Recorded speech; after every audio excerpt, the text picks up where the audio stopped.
200 tahun kemudian, seorang nenek berkata kepada cucunya sambil menunjuk diriku. "Lihatlah orang bodoh itu," katanya. Ia berdiri terus di situ menunggu kekasihnya sampai menjadi patung. Kulihat gadis di sampingnya menggandeng neneknya dengan hati-hati. Agaknya nenek itu sengaja membawa gadis manis cucunya itu ke sini untuk memberinya pelajaran. Jangan pernah engkau sudi menunggu kekasih yang meninggalkanmu tanpa kepastian untuk kembali. Nanti engkau akan menjadi patung seperti dia. Gadis itu memandangku dengan takjub, berbeda dengan pandangan neneknya yang penuh pelecehan. "Tapi Nek, bukankah itu berarti dia sangat setia?" "Itu bukan setia namanya, itu bodoh." Katanya, kalau kita mencintai seseorang, kita harus setia kepadanya. Nenek itu mengalihkan pandang dariku, menatap gadis itu dengan tajam. Cinta itu ada dua. Yang pertama cinta buta. Yang kedua cinta pakai otak. Yang pertama biasanya membuat kita menderita. Yang kedua biasanya membuat kita selamat. Lantas nenek itu menuding kepadaku. Cinta orang bodoh itu termasuk cinta buta. Sudi amat dia menunggu kekasihnya di tempat ini sampai menjadi patung. Gadis itu masih menatapku dengan takjub. "Tapi barangkali dia bahagia, Nek." Neneknya menjawab sambil melongos dan melangkah pergi. Aku tidak tahu apakah orang yang menunggu selama 200 tahun masih bisa bahagia, apalagi sampai jadi patung. Aku melihat mereka pergi menjauh.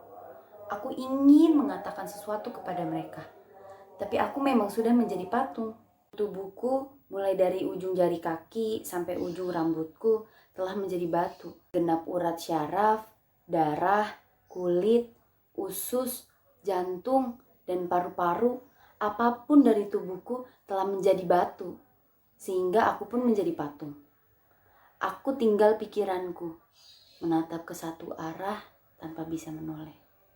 Dari arah itulah di mana selama 200 tahun aku menatap matahari turun perlahan-lahan ke balik gunung.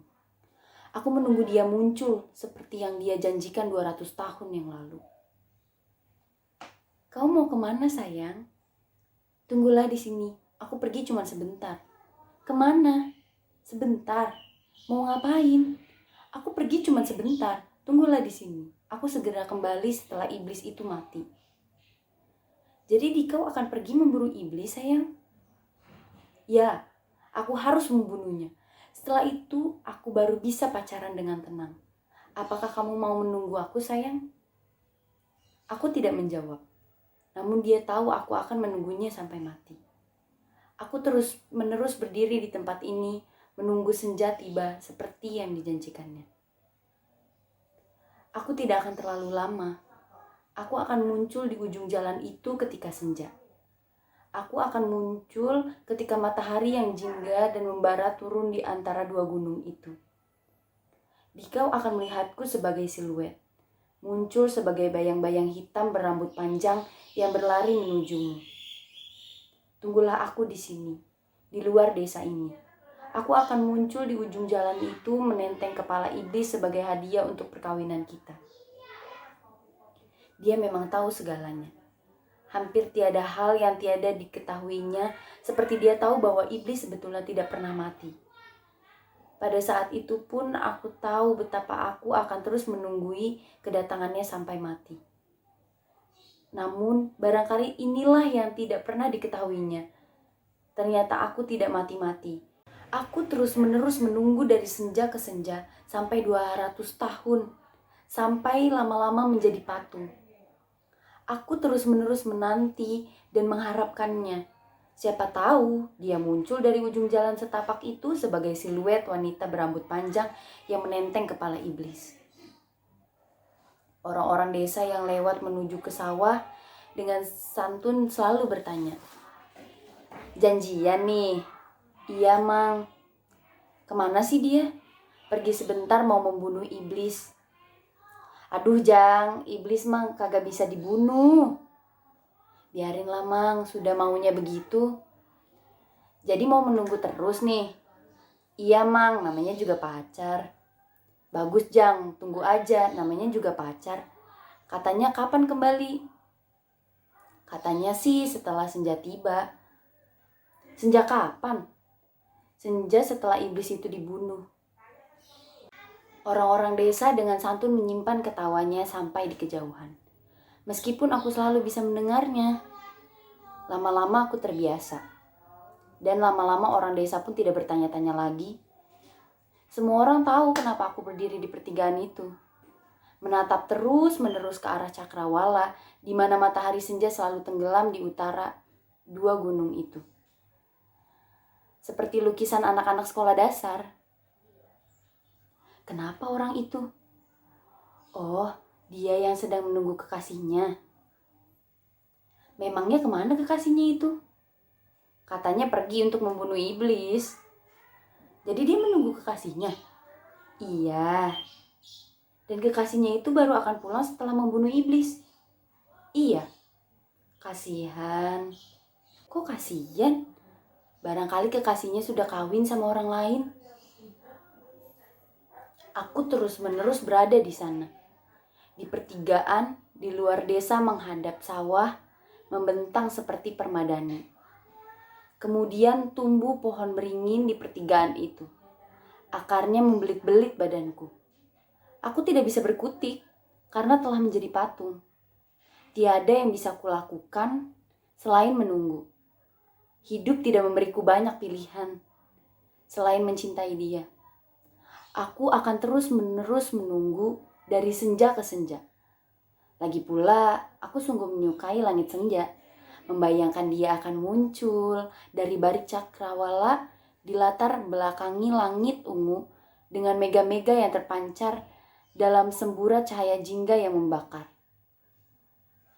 Sudah 200 tahun aku menatap ke barat. Sudah 200 tahun aku menatap senja demi senja yang gemilang dengan permainan warna dan cahaya. Menatap senja bagaikan menatap dirinya. Kubayangkan dia di balik cakrawala itu. Ia bertempur melawan iblis yang tidak akan pernah mati. Dengan pedang samurainya yang berkilat, ia bagaikan menari-nari di tengah api jelmaan iblis yang berusaha membakar dan menghanguskannya. Segala hal bisa kubayangkan tentang apa saja yang mungkin terjadi di balik cakrawala itu. Kenapa tidak? Semenjak menjadi patung, aku tinggal pikiran. Seluruh tubuhku membatu sehingga aku tidak bisa bergerak kemana-mana. Akar-akar pohon melili tubuhku tanpa aku bisa berkutik. Pohon beringin tumbuh menjadi besar sehingga membuat tempatku berdiri mematung itu rindang. Banyak orang suka berteduh di sini, menghindar dari terik panas matahari. Mereka menambatkan kuda atau kerbaunya ke tubuhku, lantas tidur di bawah pohon beringin. Mereka akan bangun setelah senja tiba. Hei, lihat, patung itu menatap senja. Ya, kata orang-orang tua desa ini, patung itu dulunya orang betulan.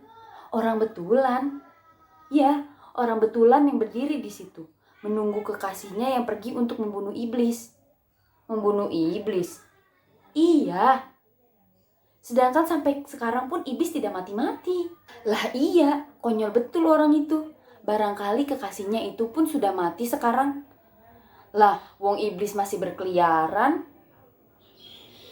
Ya begitulah, tapi orang ini pokoknya menunggu. Orang itu patung ini. Iya, patung ini. Jangan-jangan dia mendengar kita. Aku memang mendengarnya. Aku mendengar segalanya tumbuh. Aku mendengar burung berkicau di atas kepalaku. Aku mendengar desis ular merayap di antara akar-akar yang membelit kakiku. Aku mendengar desaku tumbuh menjadi kota. Sawah-sawah berubah menjadi pasar. Dan di belakang pasar itu tumbuh gedung-gedung yang megah. Matahari senja yang turun selalu terjepit di antara gedung-gedung bertingkat itu. Jalanan setapak di depanku kini beraspal. Dan ujungnya bersambung dengan jalan tol. Hanya tinggal aku dan pohon beringin yang masih tertinggal dari masa lalu. Muncul jalan kereta api entah dari mana. Dan di belakang punggungku nampaknya dibangun stasiun. Aku hanya mengira-ngira karena aku tidak bisa menoleh. Tapi kulihat orang-orang menggendong ransel, menyeret koper, dan berjalan tergesa-gesa karena takut terlambat. Dunia telah menjadi tempat yang sangat riuh. Aku terus-menerus menatap ke depan, menunggu seorang wanita yang indah muncul pada suatu senja sambil menenteng kepala iblis. Kemudian para petugas dari kota Praja membuat pagar di sekeliling pohon beringin itu. Mereka menancapkan sebuah papan di dekat pagar bertuliskan keterangan tentang diriku. Di dalam stasiun, kios-kios koran dan majalah juga menjual buku-buku kecil yang menceritakan riwayat hidupku. Sambil menunggu kereta api, orang-orang suka melewatkan waktu memandangku. Mereka mengeja keterangan di papan itu atau membaca buku kecil yang dijual murah sambil menatap diriku. Ada yang menggeleng-gelengkan kepala, ada yang mengangkat bahu, ada yang bibirnya mencibir. Banyak juga yang senang berfoto-foto dengan latar belakang aku. Pasangan-pasangan berpelukan di depanku, minta tolong kepada orang-orang yang lewat supaya dipotret. Rombongan turis juga banyak bergerombol, berfoto bersama di depanku sambil tertawa-tawa. Pembantu mereka biasanya berteriak-teriak lewat corong pengeras suara. Inilah patung lelaki yang menunggu kekasihnya. Patung ini tidak dipahat oleh siapapun karena dia berasal dari manusia yang hidup.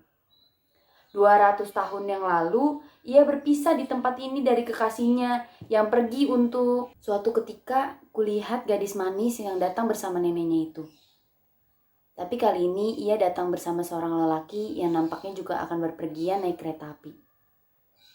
Lihatlah patung ini, ujar lelaki itu. Dia orang yang menunggu kekasihnya sampai jadi patung. Aku tahu, kata gadis itu. Nenekku yang cerita.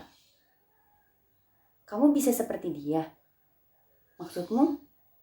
Bisa menunggu aku sampai aku kembali?